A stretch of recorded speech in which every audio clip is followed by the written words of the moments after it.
Joël. Il va nous diriger par les chants.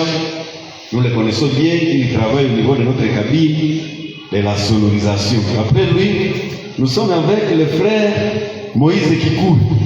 Il est aussi membre de cette église. Quand nous allons sortir, ne manquez pas quand même à les saluer. Après, nous sommes avec le spécialiste de la santé, c'est Heri Kaeni. Il est là. Il va aussi servir le Seigneur pour la journée d'aujourd'hui. Vous devez aussi connaître les autres frères. Là, nous sommes avec le frère Germain Massivi, celui qui va rompre l'épée de vie. Et après, c'est moi, Isaïe Bunda, pour les autres, c'est Caleb. Nous allons travailler ensemble. Et que Dieu accepte que cette équipe puisse servir le Seigneur pour la journée d'aujourd'hui. Merci beaucoup. Que l'Éternel vous bénisse. Rassaillez-vous. Et il y a une petite annonce. Vous allez voir, les diacres sont munis vraiment des enveloppes. Ils vont travailler d'arrache-pied. Mais ça va passer, on n'a pas réussi les enveloppes. Parce qu'il y avait une panne au niveau de nos appareils qui sont à la trésorerie. C'est pourquoi, lorsque vous allez consulter votre enveloppe, vous pouvez ne pas remarquer votre reçu. Vous pouvez ne pas voir votre reçu là-bas. Mais quand nos appareils seront en forme, vous aurez le reçu. C'est pourquoi nous demandons vraiment au diacre d'être souple, donner vraiment les enveloppes. Et celui qui détient une seconde enveloppe, en tout cas utilisez cette enveloppe quand nous allons offrir. Que l'Éternel vous bénisse.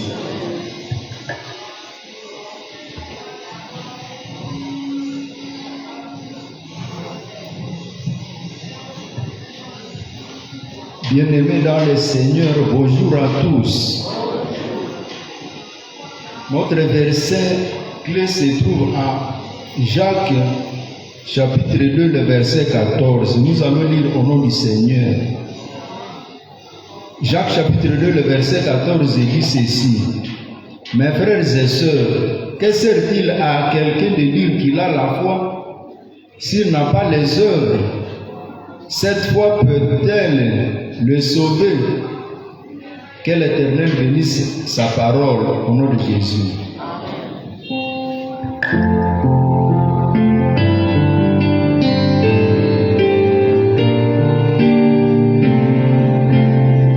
Nous serons tous debout avec nos hymnes et louanges. Nous allons prendre le numéro 538. 538. Hymne et louange.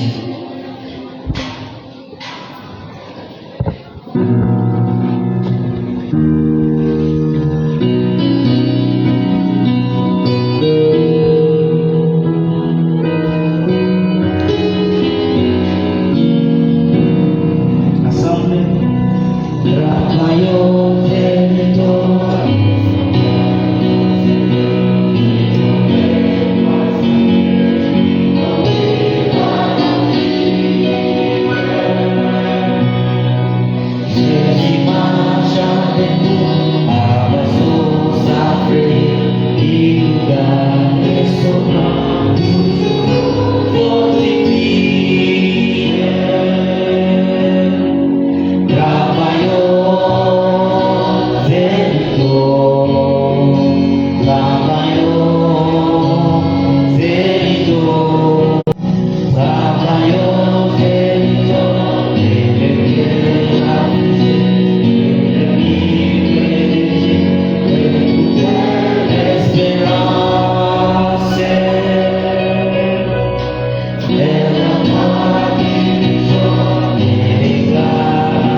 gloire, Dieu d'amour, Dieu de miséricorde, Dieu toi qui es plein de bonté, pendant ces heures matinales, nous te louons, nous t'adorons de tout ce que tu continues à opérer dans notre vie. Que ton nom soit loué à jamais pour cela. Seigneur, nous sommes réunis dans septembre, le sabbat 23 mai de cette année 2026 mondial. Que le Saint-Esprit touche profondément ces hommes et ces femmes qui se sont égarés de ta bergerie. Nous voulons ce qu'ils retournent à ta bergerie et que jour nous puissions hériter le royaume de gloire qui vient bientôt. Nous sommes attaqués par il y a des guerres qui sont ici et là à imiter la vérité. Permets ce qu'ils grandissent petit à petit dans la connaissance de ta parole. Que seule ta gloire se manifeste dans notre vie jusqu'à la fin de notre vie et que jour tel que nous sommes ici et d'autres qui sont ailleurs dans le monde, que nous puissions hériter le royaume de gloire qui vient bientôt. Telles sont les grâces que nous te confions. Nous sommes certains que tu nous écoutes. Nous te prions ceci en espérant beaucoup de toi, car nous te le demandons, Seigneur.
Nous envoyer une bande, comme je l'ai dit avant.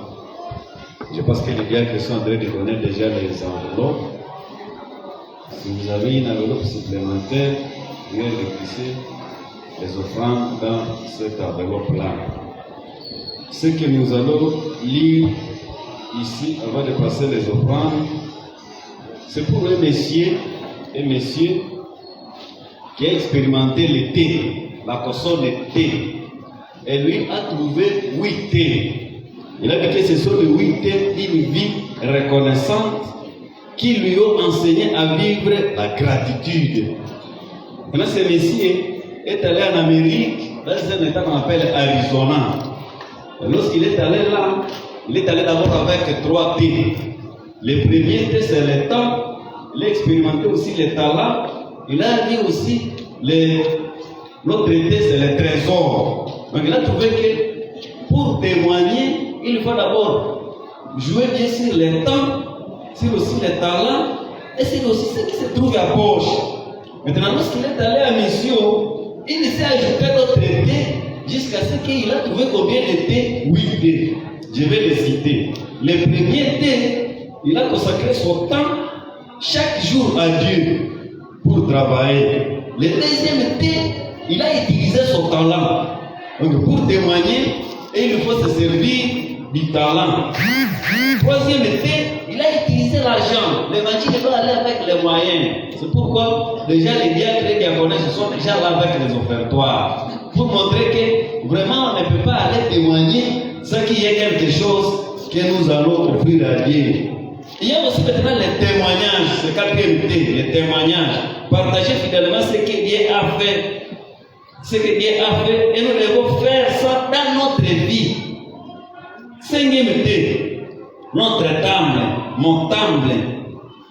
Nous devons prendre soin fidèlement de notre terre, nous devons prendre fidèlement soin de notre corps, nous devons prendre soin de notre environnement. Sixième thé, notre territoire. Nous devons prendre soin fidèlement de notre terre. Septième, c'est la vérité. Il a écrit l'été là en anglais, il a écrit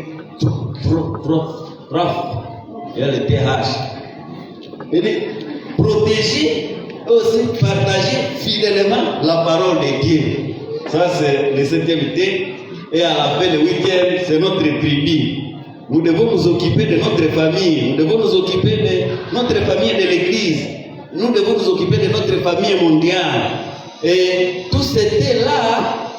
Et il les a soutenus par un passage qui se trouve dans 1 Corinthiens, le chapitre 10, le verset 31. Et il dit maintenant, nous devons mettre l'accent. Nous devons vivre avec gratitude et générosité dans ces 8 domaines de la vie. Que l'Éternel vous bénisse. Appel. Alors que nous recueillons maintenant les dîmes et les offrandes de Dieu, des promesses que l'on nous encourage à planifier et à mettre de côté comme un pourcentage de notre revenu pendant la semaine. Nous devons demander à Dieu de nous aider à être fidèles dans le week-end. Que l'Éternel vous bénisse. Nous allons prier après les offrandes et nous donnons la place aux diacres et aux chambres d'agrémenter ce programme.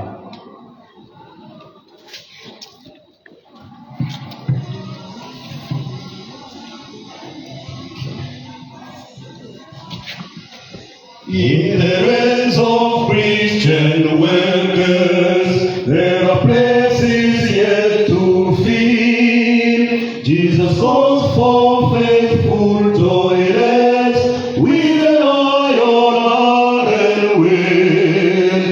In the ranks of Christian workers, there are places yet to fill. Jesus calls for faithful toilers with an eye on heart and will. There's a place for everyone in the service of the King. There's a work that must be done if Christ to run we bring. Be your tenants, one of ten.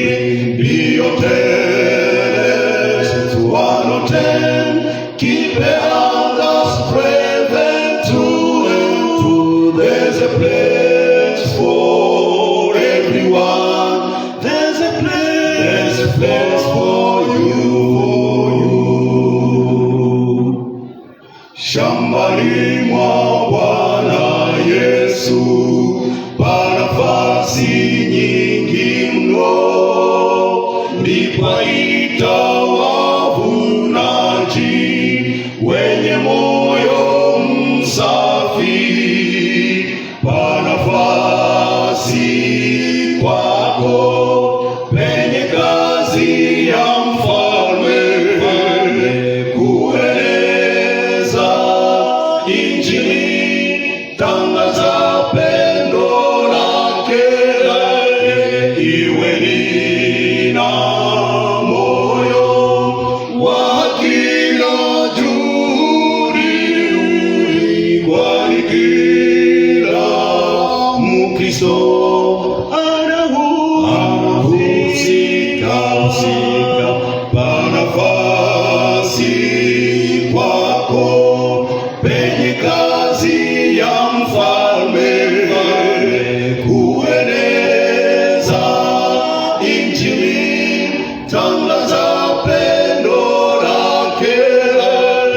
Iweni na moyo wa kila juhudi, kwani kila Mkristo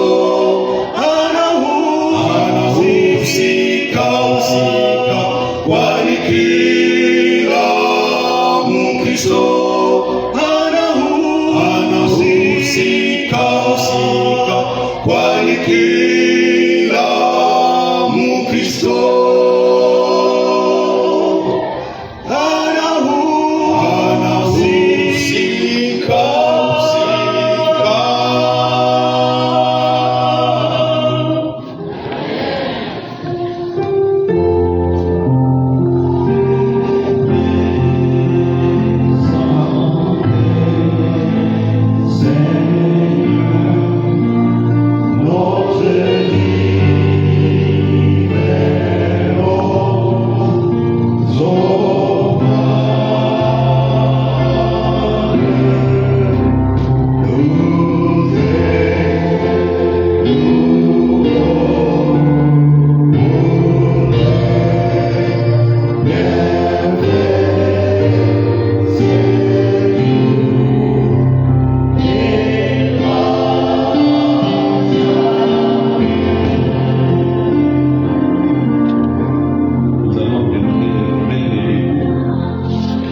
Notre Père, notre Dieu, nous te remercions parce que tu as permis que tes enfants puissent t'offrir. Ils nous ont mis en part ces offrandes. Et nous voulons, Seigneur, lorsqu'ils les ont amenés ici avec un beau cœur, que tu les reçoives et que tu les bénisses. Père éternel, alors que nous allons commencer la nouvelle semaine, pour que les mains qui ont été allongées vers ces offertoires, nous voulons, Seigneur, que tu les bénisses. Il y en a aussi d'autres qui n'ont pas pu allonger leurs mains parce qu'ils n'ont pas pu trouver, ils ont été tentés. Nous voulons, Seigneur, que cette tentation ne puisse pas demeurer dans les vies, que toute la semaine nous ayons à t'offrir et te connaître la grâce. Il y a certains d'autres qui ont offert aussi leur temps, ils ont offert aussi leur talent, ils ont offert aussi leur environnement. Donc, Seigneur, que tout ça soit béni par toi. Accepte notre prière et notre adoration de ces jours, car nous te prions de Jésus-Christ. Amen. Oh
Dieu pour cette grâce qu'il nous donne de nous mettre devant vous pour parler de sa parole.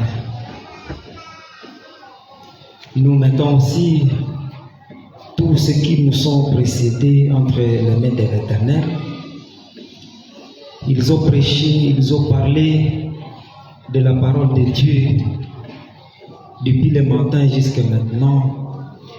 Que Dieu les bénisse tous. Nous disons merci aux deux chorales qui viennent de nous précéder. Ils viennent de prêcher. La première chorale nous a montré que la grâce de Dieu nous suffit et nous ne pouvons pas avoir peur dans son œuvre. La deuxième chorale nous dit que nous tous nous sommes concernés. Nous sommes concernés par l'œuvre de Dieu. Je remercie aussi également les techniciens qui sont en train de balancer notre voix pour qu'elles soient écoutées par tout le monde. Nous n'oublions pas celui qui a prié pour nous, parce que parler à la place de Dieu n'est pas chose facile. Il nous a mis entre les mains de Dieu. Chers frères, que Dieu te bénisse également. Nous sommes tous concernés. Et les cantiques que nous avons chantés dans l'hymne et louange nous a dit que nous devons travailler et lutter parce que le Seigneur arrive. Nous devons travailler et nous devons lutter. La leçon que je vous présente ce midi, nous l'avons intitulée « Les œuvres dans la vie chrétienne ». Les œuvres dans la vie chrétienne. Nous sommes tous concernés. Souvenez-vous de ces cantiques. Les œuvres dans la vie chrétienne. Une œuvre, c'est quoi? Quand j'ai consulté le dictionnaire, il a donné beaucoup de définitions par rapport à la définition d'une œuvre. Mais quand on a parlé de l'œuvre selon les chrétiens ou selon l'Église, on a dit qu'une œuvre, c'est une action humaine, ou une œuvre, c'est une action productive que l'homme peut réaliser. En fait, une personne ne peut vivre sans action.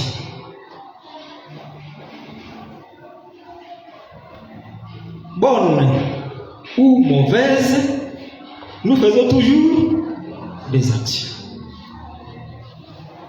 La vie d'un homme, c'est une vie d'action. Depuis le matin jusqu'à maintenant, nous sommes dans l'action. On ne peut pas vivre sans action. On ne peut pas vivre sans œuvre.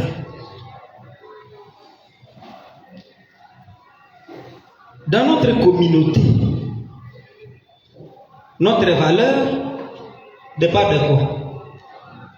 Des actions que nous menons. Dans notre famille, notre valeur dépend des actions que nous menons dans notre famille.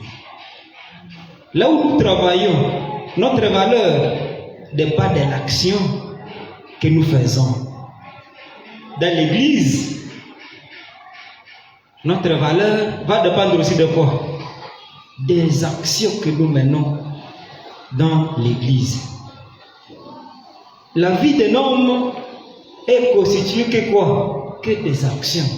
Si vous voulez être aimé, si vous voulez être honoré, si vous voulez que vous puissiez avoir l'estime, il faut faire quoi?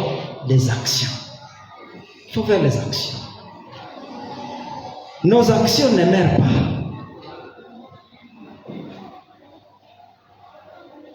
C'est pourquoi, quoique moi, on parle toujours de quoi? De vos actions. Et là, nous allons lire dans Actes des Apôtres. Actes des Apôtres. Nous allons prendre le chapitre 9.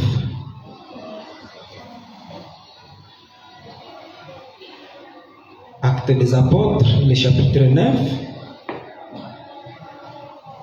Nous allons commencer au verset 36.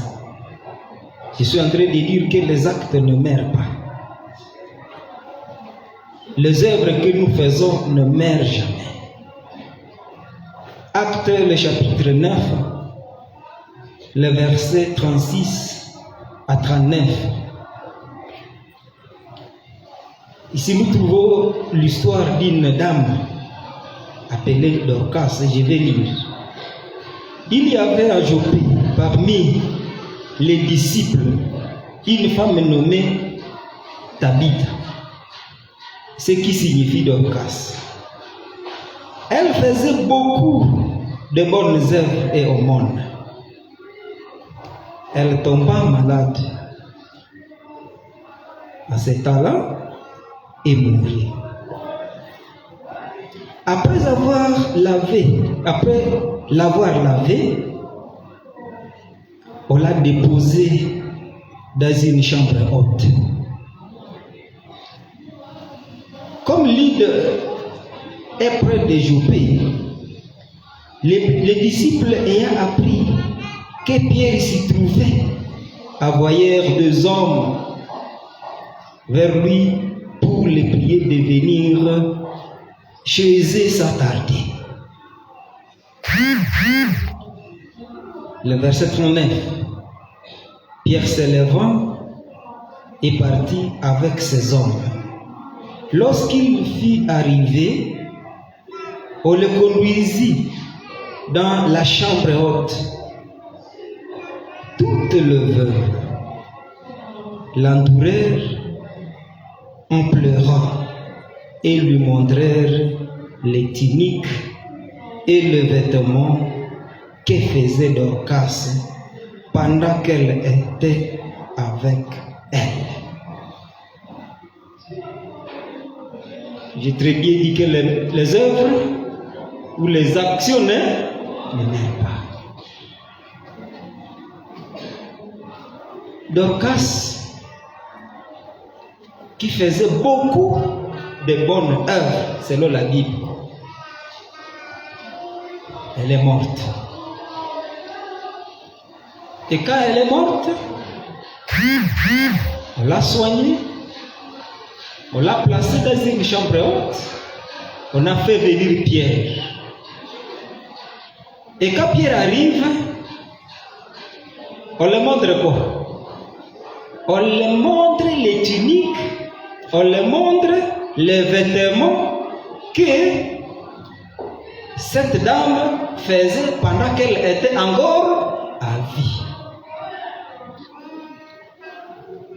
Pendant qu'elle était encore à vie, elle faisait les œuvres. Pendant qu'elle était en vie, elle faisait des mots.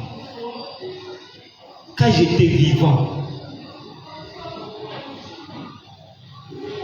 on ne peut pas avoir peur de la mort parce que nous sommes tous candidats.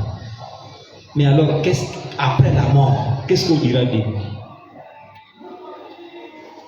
Il y a beaucoup d'une personne qui est déjà comment? On forge des histoires. Non, il était, bon, même dans les lieux de deuil, on parle de Fazil Isaac, n'est-ce pas? Et on crée quoi? On crée des histoires. Mais les histoires qui ne sont pas comment? Qui ne sont pas vraies. Qui ne sont pas vraies. Créez votre histoire pendant que vous êtes encore comment? vivant. Ne mettez pas le prédicateur dans les tentations.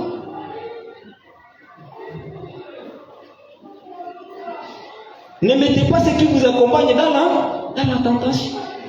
Faites des choses pendant que vous êtes comment? Vivant. Oui.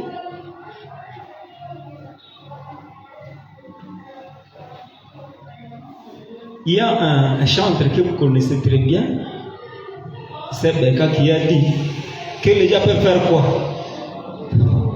Les gens peuvent créer des histoires. Mais Dieu te connaît comment? Abantu bangana ko papa wabehola ibuwane no mwate wao kwesi omungu kwesi.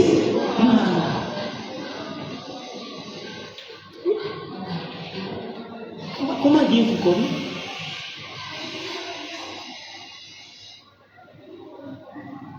Alors qu'on est en train de parler de... Mais Dieu dit non, ce que vous êtes en train de dire là n'est pas comment? N'est pas vrai. N'est pas vrai. Nous devrions apprendre à créer notre histoire pendant que nous sommes vivants.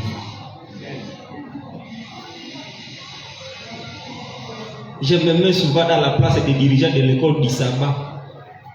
Quand ils écrivent des lettres, vous les appelez lettres de quoi?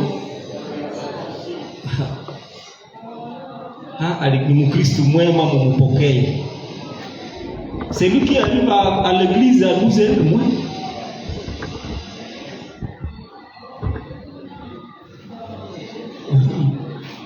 C'est lui qui ne participe pas aux activités de l'église.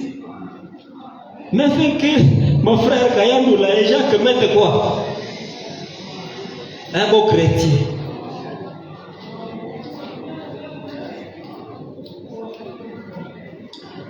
Que Dieu nous pardonne.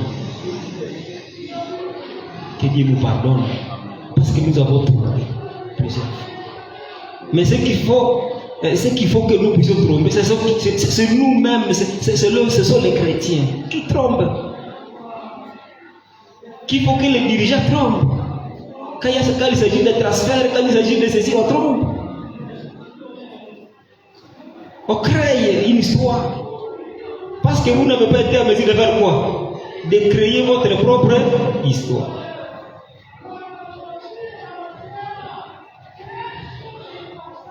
Nos œuvres parlent de nous quand nous ne sommes pas là. Je venais de dire que nos œuvres ne meurent pas. Et nous devons créer notre histoire à notre vivant.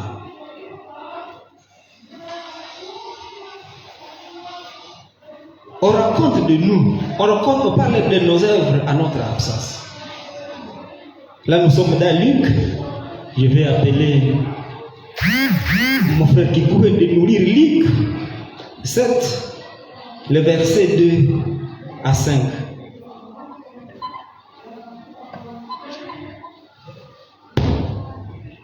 Nous allons lire Luc chapitre 7.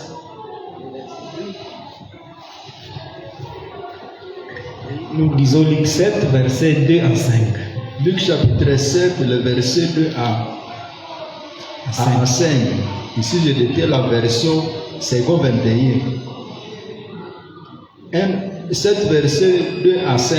Un officier romain avait un esclave auquel il était très attaché et qui était malade sur le point de mourir. Il entendit parler de Jésus et lui envoya quelques anciens des Juifs pour lui demander de venir guérir son esclave. Ils arrivèrent vers Jésus et le supplièrent avec insistance, disant: il mérite que tu lui accordes cela, car il aime notre nation et c'est lui qui a fait construire notre synagogue. Merci. Un centenier qui a un serviteur malade. Il envoie des hommes, il envoie les anciens, aller dire à Jésus. Chers amis, là il y a une leçon, une très grande leçon. Les gens qui ont bonnes œuvres ne parlent pas souvent de leur propre œuvre. Ce sont les autres qui en parlent. Si vous trouvez quelqu'un en train de se taper la poitrine, moi, comprenez qu'il fait moins d'œuvres. Il fait moins. D'ailleurs, ce type déjà se glorifie même pour des œuvres d'autrui. Il se glorifie des œuvres d'autrui. Cet homme centenier qui connaissait qu'il a déjà fait beaucoup d'œuvres pour l'Église, il a envoyé les anciens aller dire à Jésus d'avoir pitié de mon serviteur. Et les anciens sont venus. Ils ont ajouté à ce qu'il a dit, ce qu'il a fait. Lui a demandé aux anciens d'aller faire quoi? D'aller appeler Jésus pour guérir son serviteur. Et aux anciens de dire, il mérite cela. Pourquoi? Parce qu'il a fait une action. Parce qu'il a fait l'œuvre. Et l'œuvre c'était quoi? C'était la construction de notre synagogue. Et je crois que Jésus lui-même priait dans cette synagogue-là. Mais c'était le moment de le montrer que le Messie, c'est lui qui a fait quoi? Qui a construit la synagogue dans laquelle tu es en train de prier. Parce que la Bible nous dit que chaque sabbat, Jésus se rendait où? Dans la synagogue. Mais cette synagogue-là a été construite par qui? Par ce Messie que nous avons. Et donc il mérite quoi? Il mérite que tu le fasses ce qu'il demande. Si une personne peut construire une synagogue, et nous sommes combien?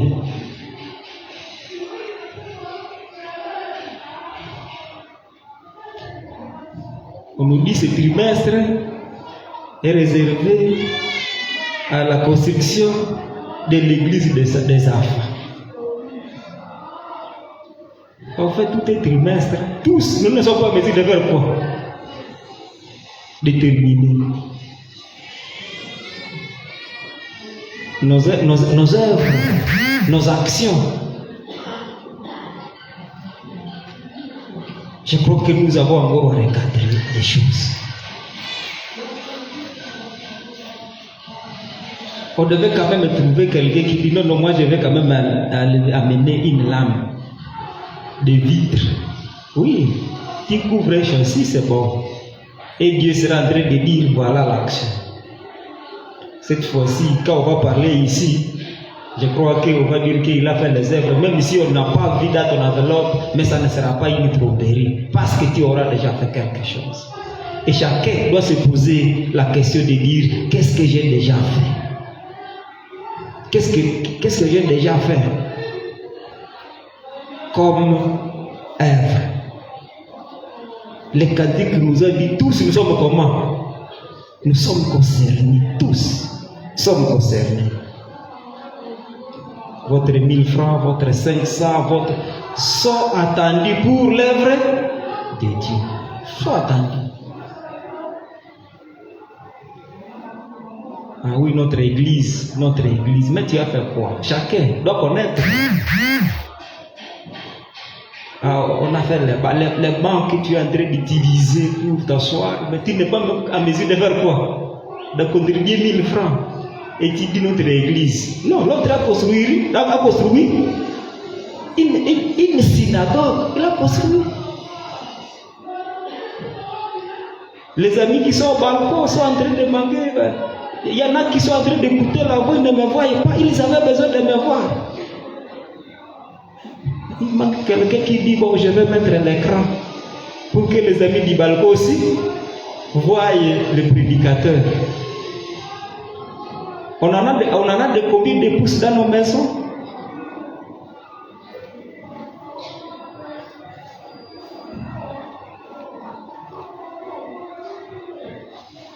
Nous devons devons être déjà de bonnes œuvres.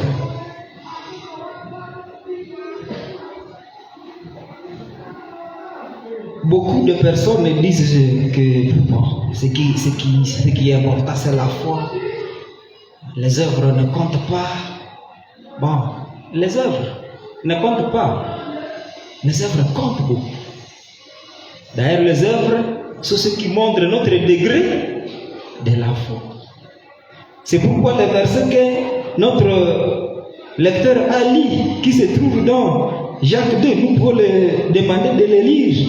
Il ne lira pas cette fois-ci un seul verset, il lira beaucoup de versets. Nous sommes dans Jacques 2, le chapitre. Nous sommes dans Jacques chapitre 2, le verset 14. Si vous pouvez venir lire, il y a un micro pour vous.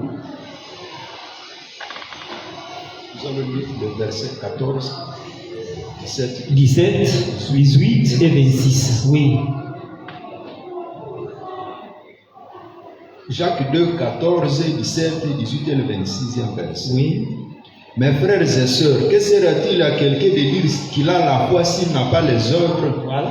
Cette foi C'est une peut-être. question, s'il vous plaît. N'est-ce pas? C'est une question, il y a un point d'interrogation. Que sert-il à quelqu'un de dire qu'il a la foi sans œuvre? Tu vas le prouver comment? On continue, il y a une deuxième question. Cette foi peut-elle le sauver? Est-ce que cette foi peut le sauver? Ça, c'est une question. Oh, nous avons la foi, nous avons la foi. Est-ce qu'on peut avoir la foi sans action? C'est ça la question. Est-ce que cette foi peut le sauver? En verset 17. Il en va de même pour la foi. Si elle ne produit pas d'œuvre, elle est morte en elle-même. Si la foi, si vous avez la foi, et qu'on ne voit pas ce qu'elle produit comme œuvre ou bien comme action, elle est comment? Elle est morte. Je crois qu'il y a beaucoup de gens qui ont des fois oui, mais qui sont comment? Qui sont mortes.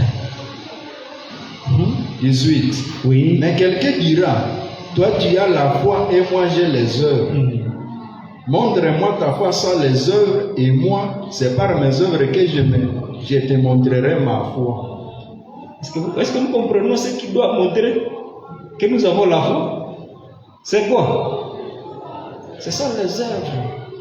La foi, elle est intérieure à toi.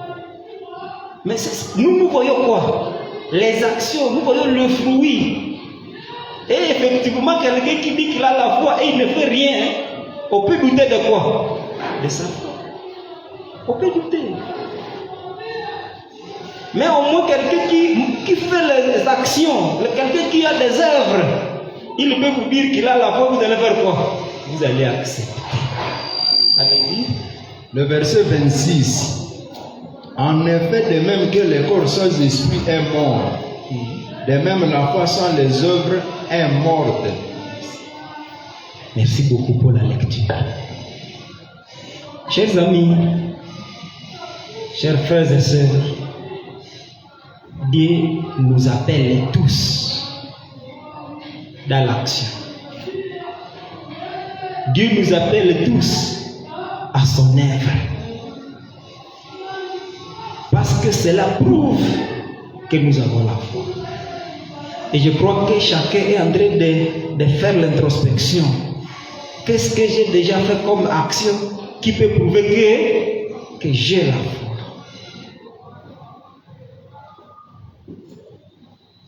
Dans l'œuvre qui nous attend, nous devons comprendre que chacun a à faire. Chacun a à faire. Cet homme, le centenier, a trouvé son serviteur guéri à cause de quoi? À cause de l'action qu'il a fait. À cause de l'action, à cause de l'œuvre réalisée, son centenier a retrouvé la vie. Et dans la plupart des cas, nous prions. Les anciens prient pour toute personne qui a fait quoi? Qui a fait les bonnes œuvres. Il prie pour ceux qui contribuent pour la construction. Il prie pour les gens qui sont venus nettoyer. Il prie pour ceux qui sont venus à la répétition, pour que Dieu les bénisse. Il prie pour les gens qui ont accompagné dans les sites pour aller chercher les âmes. Il prie. Mais dans tout ça, toi tu es où? Dans tout ça, moi je suis où? Quand on dit que Dieu bénisse les gens qui ont fait les œuvres pendant la semaine, tu te trouves dans quelle catégorie? Et quand les gens sont bénis, on fait comme si donc nous accompagnons, mais dans tout ce qu'on fait comme prière, toi tu ne te retrouves pas. Les autres ont balayé, tu n'as pas balayé. Les autres ont répété, tu n'as pas répété. Les autres ont donné l'offrande de la construction, toi tu n'as pas donné. Les autres ont donné l'offrande pour l'achat parcelle, toi tu n'as pas donné. Alors quand on est en train de prier pour ces gens-là, toi tu seras où?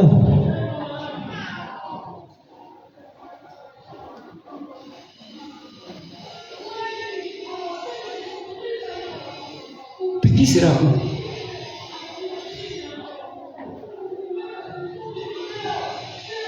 Il faut que Dieu nous donne vraiment cet esprit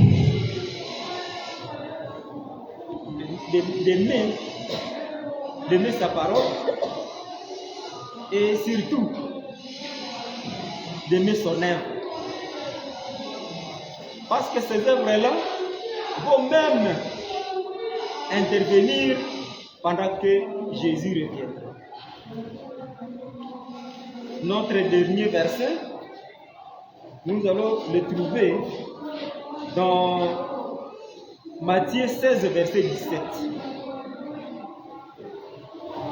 Matthieu 16, verset 17.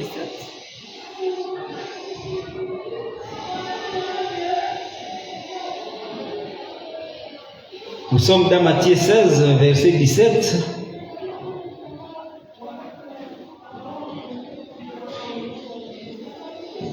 Qui nous dit, Jésus reprenant la parole lui dit,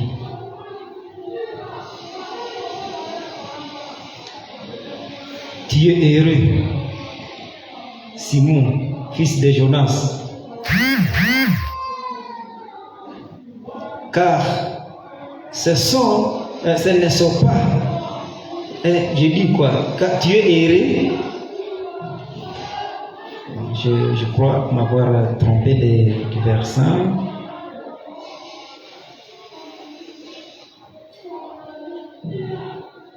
Matthieu 16, verset 17.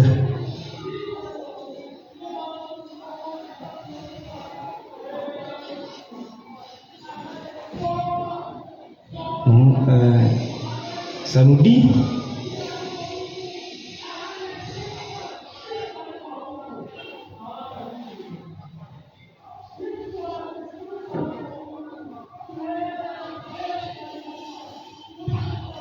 ce n'est pas le verset que j'étais en train de chercher, mais sinon le verset nous dit que quand Jésus vient, il va payer chacun selon ses œuvres. Quand Jésus vient, il va payer chacun selon ses œuvres. Donc nous ne serons pas payés parce que nous avons été à l'église, nous avons fait... Mais Dieu, Jésus, dit qu'il va venir nous payer chacun selon ses œuvres. Et donc vous comprenez que même les œuvres de Dieu vont intervenir dans quoi? Dans les jugements. Il va rendre à chacun selon ce qu'il a fait. Alors notre prière de cette journée nous dit que Dieu nous donne l'esprit de réaliser les bonnes œuvres dans notre vie, dans notre famille, dans notre église, pour aider le pauvre, pour que l'œuvre de Dieu puisse aller en avant et que cette prière puisse être une prière pour tout et chacun au nom de Jésus. Amen.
Bonjour peuple de Dieu.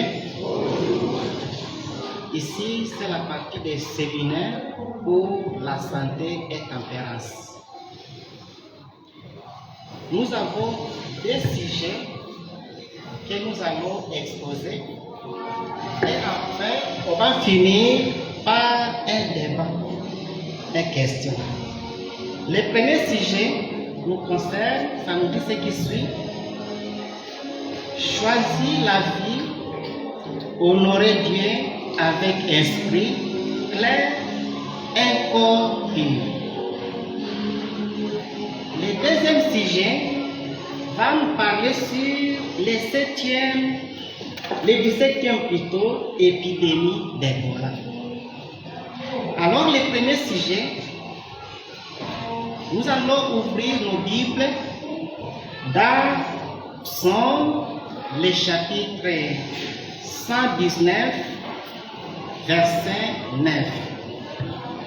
Ça nous dit ce qui suit. Comment le jeune homme rendra-t-il pur son sentier en se dirigeant d'après ta parole? Ici, le sujet qui va nous intéresser, c'est la sensibilité